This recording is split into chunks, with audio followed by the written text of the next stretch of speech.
Y'all, we are here for the opening episode for the ReThink podcast, and we are about to have an amazing discussion. I'm Cameron Friend. I'm Farris, Watkins. And the ReThink podcast is the place that we want to give you the tools of nonviolence to address the issues that are affecting you every single day in your local communities and in the global community at large. And Farris, I don't know about you, but I can't think of a better way to open up the ReThink podcast than to have a conversation with the one and only Dr. Bernice A. King. Woo!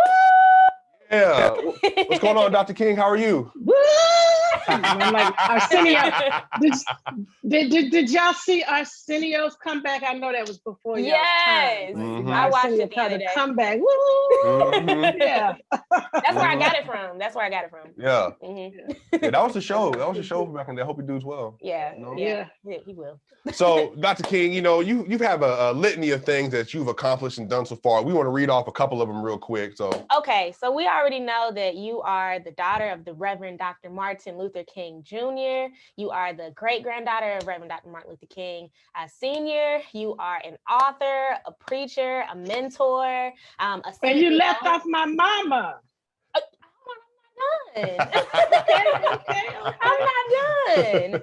You have propelled your mother's legacy through being the CEO. And we're just so excited to have you here. And what people really don't know, I mean, they might not know, is that you are also a lawyer as well. And you know what else they probably don't know? You're my cousin. That's true. Blood cousin, okay? Blood. Yeah, for real, y'all. Yay. Well, and again, to your point, you know, Dr. King, you have been the CEO of the King Center for, is it 9 years now? Yeah, it'll be, yeah. I'm actually in my 10th year. Okay, so you're in your 10th year now. But you know how it goes. Wait till it ends and then you say 10th year. Yeah. Okay. Wow. And so, and then your mother, Mrs. Coretta Scott King, is the one that built the King Center in 1968, obviously the same year that your father was assassinated. And so you are carrying on that legacy. And Dr. King, something I've grown to know about you is your love and appreciation for your mother. Obviously, she was with you up until her passing in 2006. And really before we even begin to pay homage, you know, what is one thing maybe even about your mother that a lot of people may not know, or maybe one of the most things that are most important to you about who she was and what she's meant to you over the course of your life?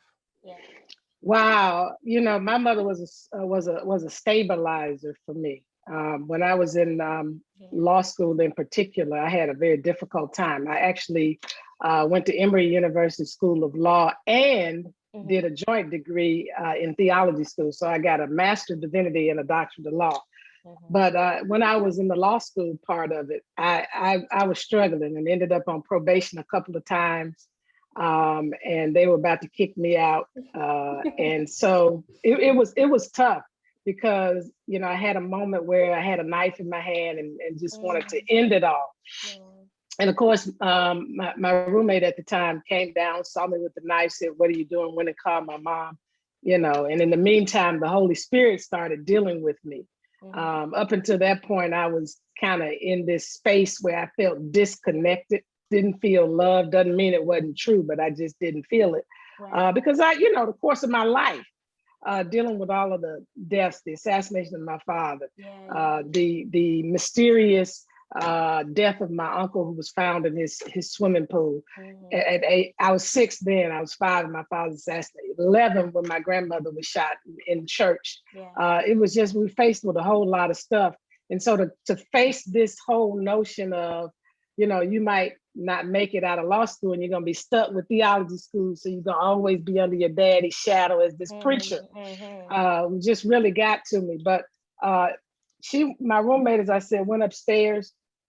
Next thing I know, Holy Spirit speaking to me and told me I had, you know, put the knife down. People were going to miss me. I'm like, nobody's going to miss me. So you have a call. Reminded me of the call that I got on my life when I was 17 years of age. I was about 23, 24 at this time. And so my mom came over with Farris's grandma, you know, and, you know, they started, you know, talking to me and you're just reassuring me of their love and support. You know, my mother always was there in very critical moments. She was extremely busy. As people may not know that once my father was assassinated, you said 2.5 months later, she founded the King Center, and she felt it was her responsibility to carry the next iteration of that legacy in terms of educating and training people about the philosophy and methodology of nonviolence they used to really change the South. And she felt it would be critical for future generations in social justice movements. So she was busy doing that, and also eventually working on galvanizing people for the federal holiday. But she found those moments to just be there. And I remember after that time period, when I had that knife and she came over, the next semester was my opportunity to not be kicked out. And so she decided every day we were gonna get on that phone and we were gonna have meditation and prayer. Wow. So there was this thing called the Daily Word. I think they still publish it. She would read that, she would talk to me, encourage me, and then pray with me during the exam time period. And of course, I came off of probation, thanks to the prayers of my mom. But the thing I like most about her is that she had I call it a resilience in the face of so many obstacles and challenges. There were so many people who tried to stop her. She just kept focused on her mission, her purpose, and she knew how to galvanize people. She was a great coalition builder. Right before the holiday, she pulled together, I think it was over 700 organizations to march on Washington for the 20th anniversary of March on Washington. At the top of the legislative agenda was the King holiday. Before they got there, Congress passed their part. And I guess because they saw this force of people coming. And then they went in August to do that anniversary. And then a few months later, the Senate passed it, and the president who didn't want to sign it, President Reagan, was sitting there signing it. And my mother was like, yeah. Just look, when you get a chance, just look at that picture, how she's looking at it. Yeah. I remember that picture. Like, yeah, how you like it now?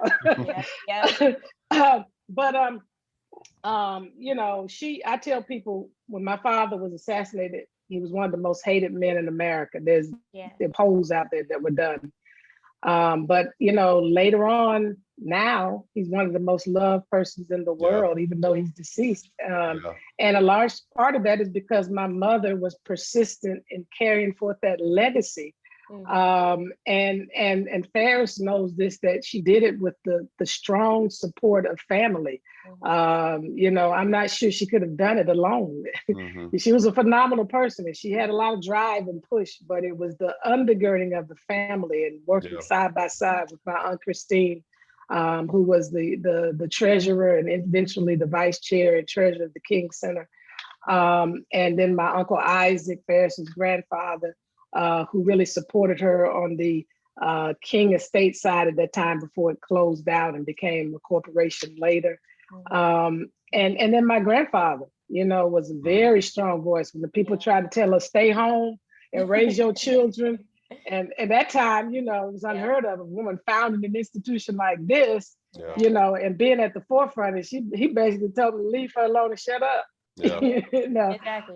Exactly. And then of course my uncle AD, before he passed, and my Aunt Naomi and just the rest of the family.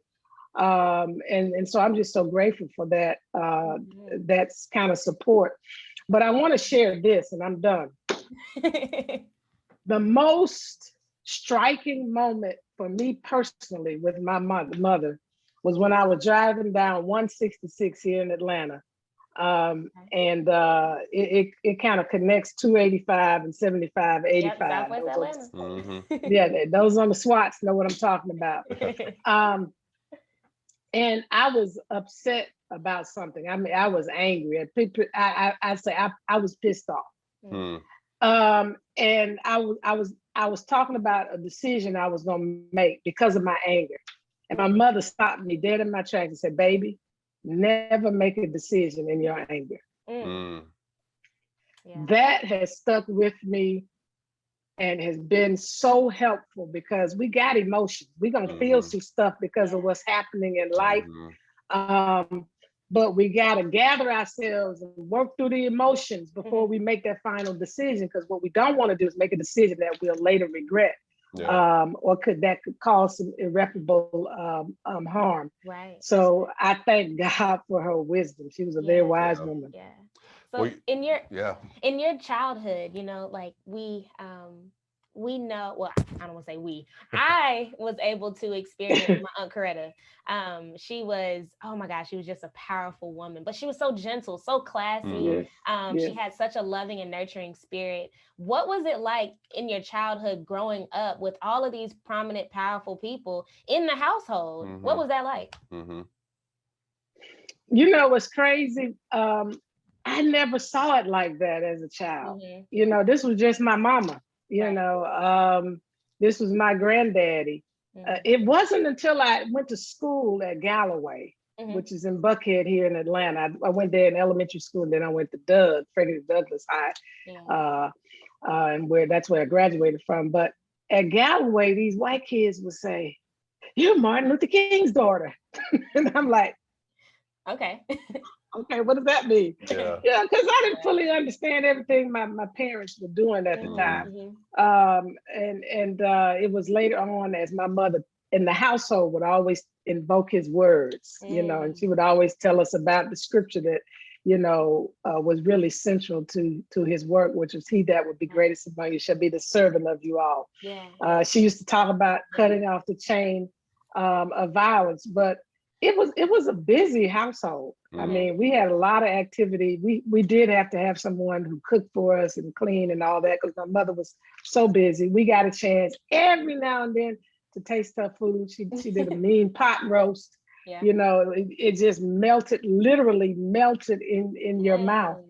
But yeah, I mean, as I got older and began to understand more, I said, wow, you know, I'm in the midst of some greatness because so many people came through our household through the years. And even after, you know, I left, I remember Oprah and Stedman coming to the house. And I had this conversation with Stedman that I was, you know, it really troubled me. Stedman, you know, I was telling him about law school and theology school at the same time.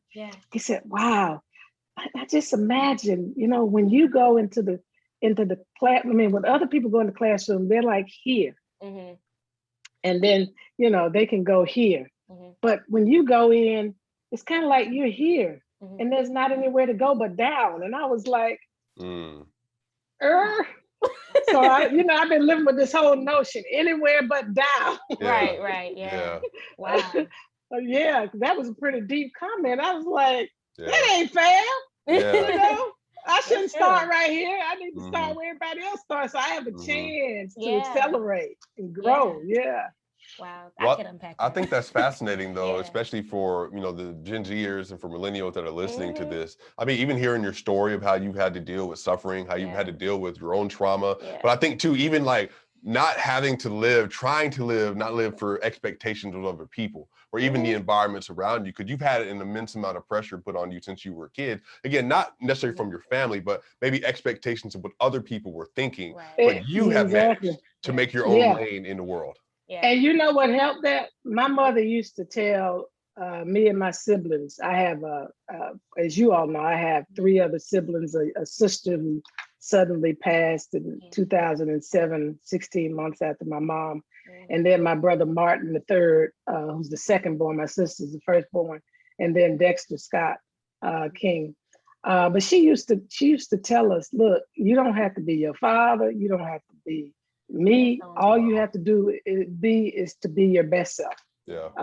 And so that was her expectation of us. And it relieved me. And those times when I had that kind of pressure, and even now, you know, because I'm going to tell you, there have been moments when it's like, God, this ain't fair. You know, most kids want to surpass their parents. Yeah. You know? Yeah. And I'm like, how do you surpass someone who's still living for so many people? You know, Wow. they're still like guides and mentors and leaders for so many people across the world. So I had to settle in recently. It's been since the pandemic, and say, look, you know, when people ask you about your legacy, you don't have to freak out anymore about the fact that you got these, you know, this looming, you know, legacy of your parents. All you got to do is to kind of sync up with that, because unlike most people who are seeking to create a legacy, you were born into legacy. That even started before my father. My great-grandfather was a strong activist. My grandfather, and even on my mother's side, very strong community involved people. And so I don't feel that pressure anymore to try to surpass, do better than what I feel is that I have this niche that I have to accomplish in the legacy to add my brick to it. And thank God that I don't have to be the one to lay the foundation for a whole new legacy. That's amazing. That's powerful, Dr. King. And I honestly think that obviously leads into our next question. And, you know, this is, I remember I heard you talk about this before, and I hadn't even had the thought prior to hearing it. But for you, when your father is a nonviolent leader, you know, he's a pastor, he is a communicator, he's a thinker, he's an innovator, he's a builder. He is trying to build the beloved community and trying to do right by all of humanity. But he was assassinated, and he was hated and vilified, in particular by many white people, especially around America and around the US. And then obviously he is, you know, killed by a white man. And so you shared publicly one time that it took a long time for you to be able to handle that, and also to deal with the fact that it was white people who did this and had such a maybe a hate for your father. Obviously not everyone, but a majority of the society at the time. What was that like for you, and how are you even able to get to the place where for you were able to forgive white people as a whole for what happened? Yeah, a lot of it is interpretation. You know, when things happen to us, you know, we go into our own minds and we draw these different conclusions, some which may be true and some that are not. And we end up in different places, some anger, some resentment, some jealousy, some hatred. Eventually it gets into rage, and then you want to feel like you want to hurt somebody. And I got to those stages. I was very angry, an angry young person, really. I covered it pretty well, but it eventually caught up with me because I did very violent things. It was my tongue. And I remember hitting somebody over the head with a bottle once. I mean, it was just that bad. And I knew then that what I was feeling emotionally was very potentially self-destructive. Wow. And that's what I want to say about emotions. All of that I was feeling regarding my father's assassination, then my uncle, you know, who was a very good swimmer, an avid swimmer, didn't have water in his lungs, but mysteriously found in his pool dead. Grandmother being shot in church on the same Sunday that I had been out for 2 weeks, and I was looking forward to coming back after having my tonsils out.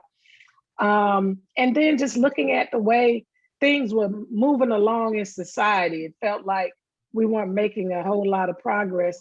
And I was angry over and over again about the way my father was taken out of here and how it kind of repositioned my family, because my mother was more physically present before he was assassinated. Now she was even kind of moved out some.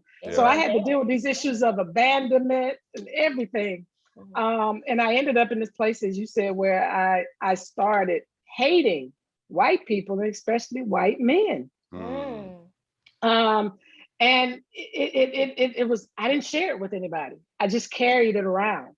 I remember being at a movie once, I think it was called Mississippi Burning. And I came out of that movie just pissed off. You know, if I had grown up in a family that had weapons, I probably would have been in trouble because I was that angry. And my boyfriend at the time, he told me later, I couldn't control you. You were just out of control. Wow. And I was. I mean, because I had already been feeling all of this stuff inside, close to rage. And then you go to this movie about what happens to the Black people, the way Black people have been treated and killed by whites. And not all whites, but, someone who's a white person. So over time, as I was carrying this, I ended up accepting my call to the ministry, obviously. I had already been traveling because I started speaking at age 17, but I was going to different churches, and I ended up being interviewed by James Robeson, who's an evangelical minister to this day, still around. I think he has a show on TBN. And he was interviewing me about my father, the loss, of my father, or I say the assassination, and its impact on me. And in the middle of the show, he just felt the need to ask me, can I hug you? Now, internally, I was like, and this is before COVID, where it was okay. Yeah. No. But my mother taught me better. So I received the hug. And I don't know, something happened in that moment. It was the most genuine hug, one of the most that I had ever received. Wow. And it just started lifting things out of me. And from the time when I did the bottle to that moment, to then opening my eyes to things that white men started doing very nicely toward me, I started shifting and realizing that what I was feeling, number one, was hurting me more than whatever I thought I was, whoever I thought I was angry at. They didn't even know I was angry or feeling that way, So these kind of emotions, people can hold you hostage. Wow. Or they can take up residence in your mind, and in your heart. People can hold you hostage with these emotions, and they're going on with their life. And sometimes it's people that don't even know you. You just, you know what I'm saying? And may not even know that you're feeling the way you're feeling. And yet you're walking around and they're living all freely and happily and all that kind of stuff. And you're bogged down in all these negative emotions. So I had to get relief from that. It was affecting me physically in my stomach. And so I just started going on that journey and going back to what I said when I first really gave my life to Christ. After that knife incident, that's when I really asked Christ into my heart and into my life, because I think he literally saved me that day. Wow. And I went from that day, I said, I want to be more like Christ. And because I said that at the time, and I was serious, it was like God, and he does this to this day, he will always bring Jesus to me. The life of Jesus, the examples of Jesus, and, just bringing before me Christ and, forgiving what he said about forgiveness, 70 times 7, and Christ on that cross, that's really what got me. Father, forgive them, for they know not what they do.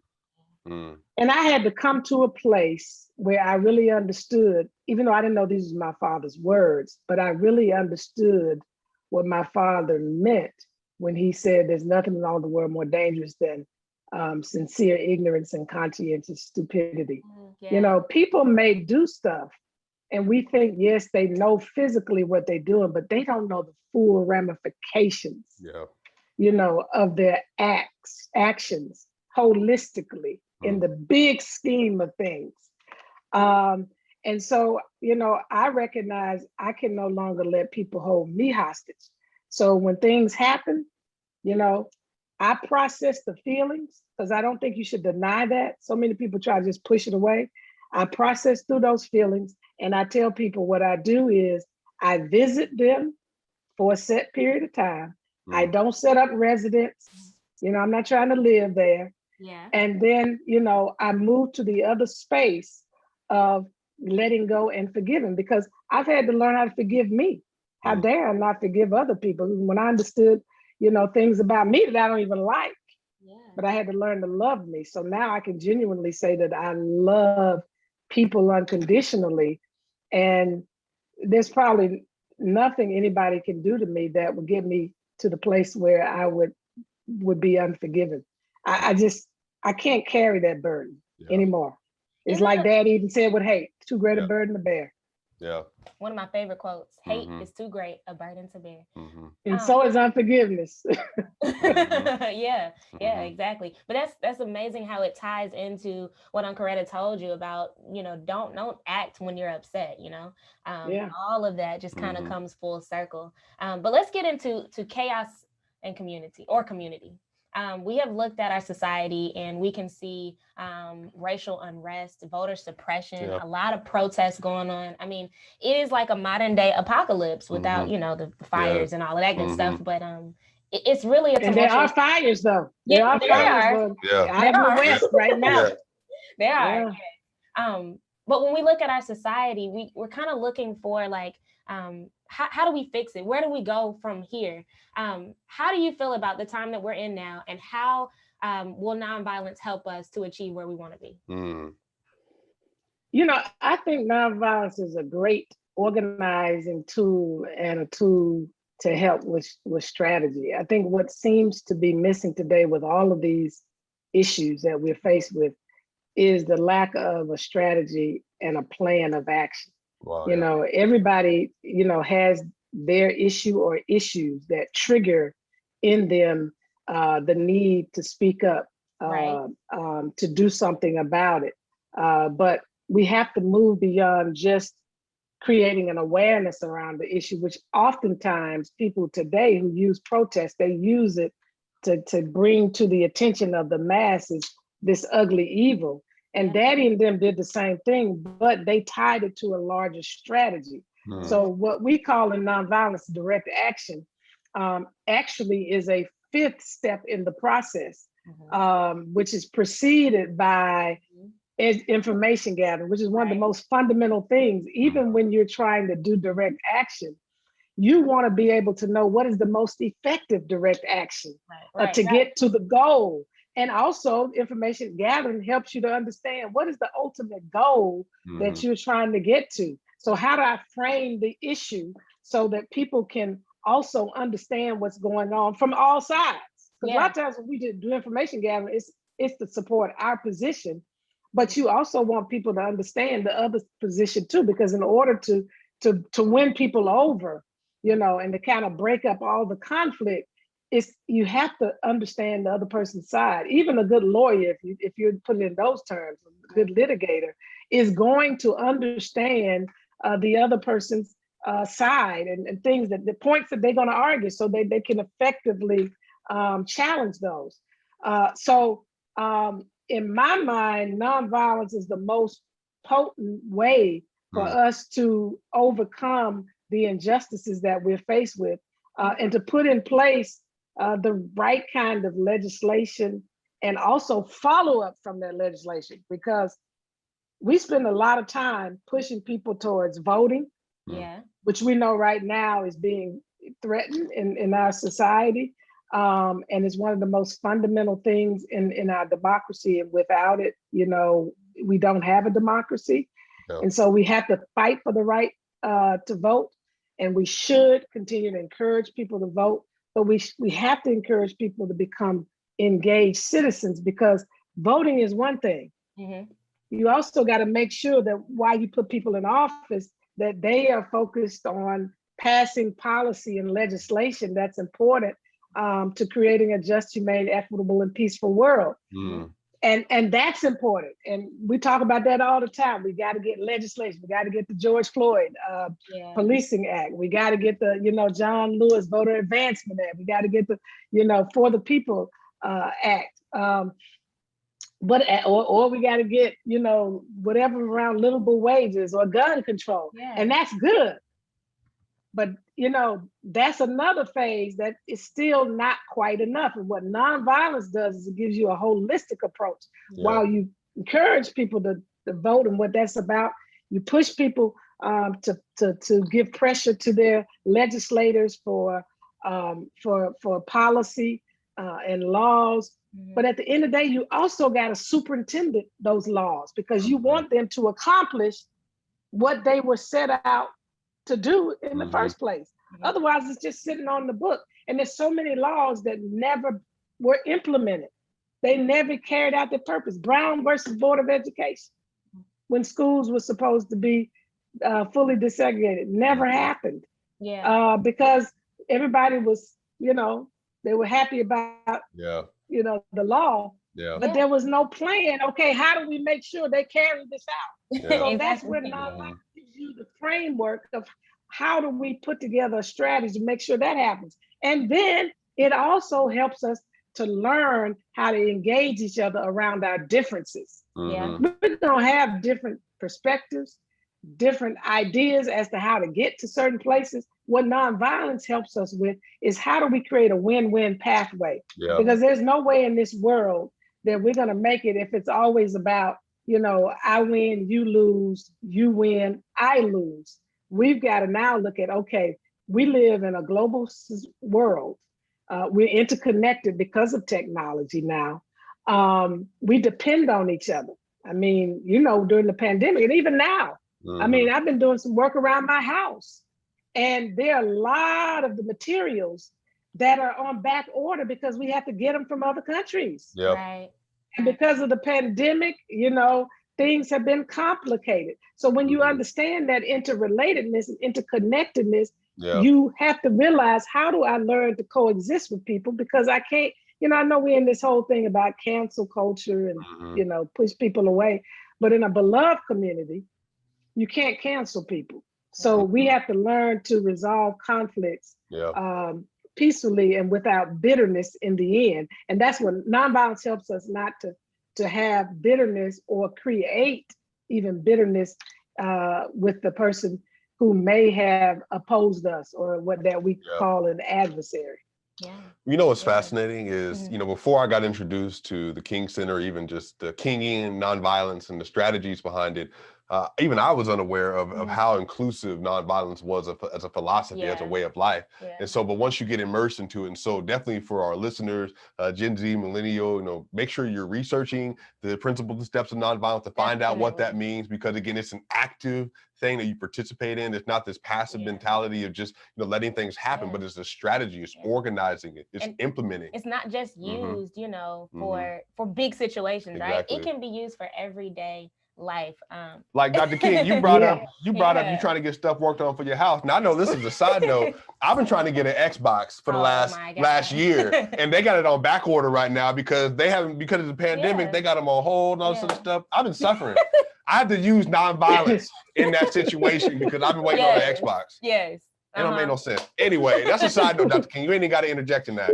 So with the King Center, can you tell us, this is obviously it's been framed as the fifth child of your mother, but what is the mission and the vision of the King Center, and why is the King Center so important to you in particular? Well, the vision is about the beloved community where injustice ceases and love prevails. I mean, that's the vision. That's where we're trying to get to. And as a part of that, we see our role and function is in empowering people to create a just, humane, equitable, and peaceful world by utilizing the philosophy and methodology of nonviolence as taught by Dr. King, which we call Nonviolence 365.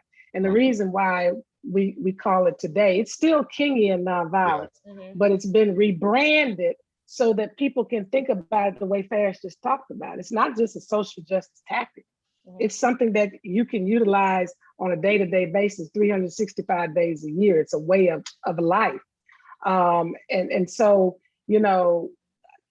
our work is really about helping to empower people with these teachings in different arenas. We're not just seeing activists, we're seeing psychologists, law enforcement, people in the corporate community. We're getting requests out of corporate communities now because there's workplace conflict. People in the workplace, it's not all overt conflict, it's covert, some of the microaggression that occurs in the workplace. People want to know, how do we effectively deal with that in our working environment? And nonviolence gives us a framework for addressing that. So we do multiple kinds of trainings. We're constantly developing new trainings, even as we speak. And at some point, we're going to have an online self-guided version. I'm looking forward to that. And we do these beloved community talks. And you know, we started out with some real radical stuff when we started doing these beloved community talks. We had a gentleman who literally disrupted the Klan in Maryland, a Black gentleman. You know, he was bold and brave because he understood that, you know, if anything's going to change, I got to come out of my silo and in my echo chamber, and I got to step into that world where those people who hate me are, and try to figure out what is this about. And he did just that. You know, he said, how can you hate me and you don't know me? So he started knowing them, and many of them literally started denouncing the Klan, turned over their robe to him. And some of them are anti-racist activists. And he did so much work that in Maryland, it was very difficult to find a formalized Klan organization because he had penetrated so much. So that's a challenge to this generation. Don't just dismiss people and push them to the side. You know, engage in these courageous conversations, cross these lines. And that's what the Beloved Community Talks is really about, is to kind of elevate conversations that we typically don't like to have and explore issues that may be a little bit more challenging to explore, go deeper into some of these issues. And then of course, you know, you work as I'm a youth and millennial coordinator, Cameron, and we have our Camp Now Leadership Academy, which we are about to transition to something much broader that we hope is going to really become expansive in our world, into our beloved community leadership academy, because we really want to raise a new generation who thinks about beloved community on a day-to-day basis. You know, whatever actions, whatever field of endeavor they go in, they're going as an agent of creating and establishing the beloved community. It doesn't matter what the world is: entertainment, media, medicine, you know, science, technology, you know, education, sports, whatever it is, that you know, politics, you know. So, you know, we've got a lot going on, and you know, I invite people to go to kingcenter.org. And check us out, because more and more things will be revealed. I'm excited about some of the things that are on the horizon that I'm not going to talk about right now. We're excited too. We are really excited as well. I know Uncoretta, one thing that she really understood was knowing that the younger generations and generations after the younger generations needed to understand and really grasp this concept that you just spoke of. And I was a part of that as well. Most people remember me as a little girl falling asleep, or sucking my thumb or whatever during the commemorative service.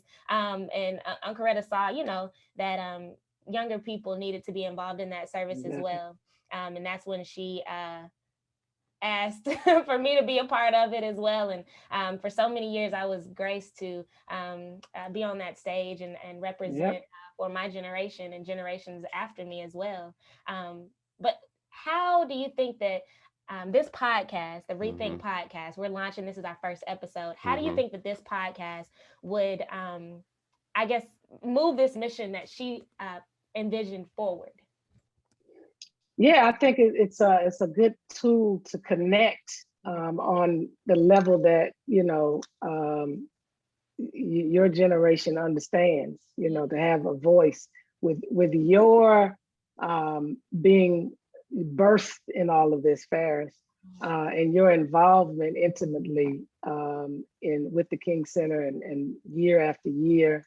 I think it's critical for this generation to be able to experience that and understand that from somebody who grew up in it. And then with Cameron's background, you know, working with young people, and then his background that he has in ministry, and his love of people, because both of you love people. I mean, yeah. I mean, you can't. I mean, I'm serious. You can't really reach people if you don't love them. And you all have this extraordinary heart toward people, and I think you have a way of connecting. So I'm excited that this is an opportunity for young people to hear from other young people about these possibilities, because we live in a time now where people think nonviolence is lame because they think it's weak. Yeah. I don't see the nonviolence. I mean, John Lewis was not weak. Daddy was not weak. Mama was not weak. Amelia Boynton, that the woman who was on the bridge with them, and they think if you get beat, you're weak. These people knew. They knew how to try to protect themselves. I watched C.T. Vivian confront Sheriff Jim Clark. I challenge people to go back and look at this over and over again. That strength of love and that courage to confront Clark, and even once you got beat down, because they thought violence would intimidate us and shut us down. And we said, oh no, and maybe thought that we would just strike back. Because they're used to that. They know how to beat your back if you try to stand up to them that way. But it was like it throws the mind off. It confuses people because it shows them that they are very animalistic in their behavior, and you look crazy. So CT gets back up. You know what I'm saying? With the blood coming down, and still just courageously saying, why would you beat me? We're just trying to register the vote. I mean, woo, that's some powerful stuff. And then when you look at those young people who go into the park during 1963, and look at their face. I mean, they're standing with so much pride, and forcefulness. Like, we're on a mission right here. We're not letting anybody stop us, turn us back. We are determined to be able to break through so that we can enjoy the same privileges that the white citizens enjoy. And because of that, that's why we have these things today. Yeah, we got some challenges. But back then, you couldn't go to Lenox, you couldn't go to Phipps, you couldn't go to a movie and sit at the front. In fact, you couldn't even go in the same entrance. There was a whole nother entrance. You couldn't go to any restaurant you wanted to go to. You had to go to the back of the door. There's a lot of progress that has been made. But yes, we're at the most difficult part. And Daddy talked about it. He didn't back down from it. He said genuine equality. Where kind of there's like this equal respect and exchange in the marketplace. That's going to be much more costlier, and much more difficult, because backlash and resistance is going to always be present. And that's what we've seen. Think about the voting laws. Think about critical race theory conversations. Think about our governor, signing legislation to say that municipalities, local police municipalities cannot reduce their budgets by more than 5%. That was a response to defund the police. All of this is backlash and resistance. So what you all can do is help break through some of that noise, and kind of bring it to them in a way that they can understand the power of nonviolence to change this stuff and transform this stuff. Well, Dr. King, this is only going to be the first time that you're going to be on this podcast. We already have you scheduled for another conversation at a later date. But this has been an amazing conversation. I just want to say thank you. Obviously, we stand on not only Dr. Martin Luther King Jr.'s shoulders, not only Mrs. Greta Cox King's shoulder, but also your shoulders as well. You have been a tremendous leader. I've said this to you before, but just to say it publicly, you've done a wonderful job, especially the last several years, and the way your voice has been so necessary, so organic, and the tone and the level of empathy that you have shared for people, but also the fact that you are so intelligent in communicating what needs to be said. That's such a needed form of leadership, and especially in the social media space, especially on your Twitter. So I just want to say thank you for empowering us to be able to do this, because this is going to be an exceptional platform, but it wouldn't be possible without your support. So thank you for that, Dr. King. Yeah, you have been such a part, and even my growth. I mean, you've watched me since I was born. But just seeing how you have stepped into this role and just, I mean, taking the roof off of it. I always say that this year, 2021, is the year of the Black woman.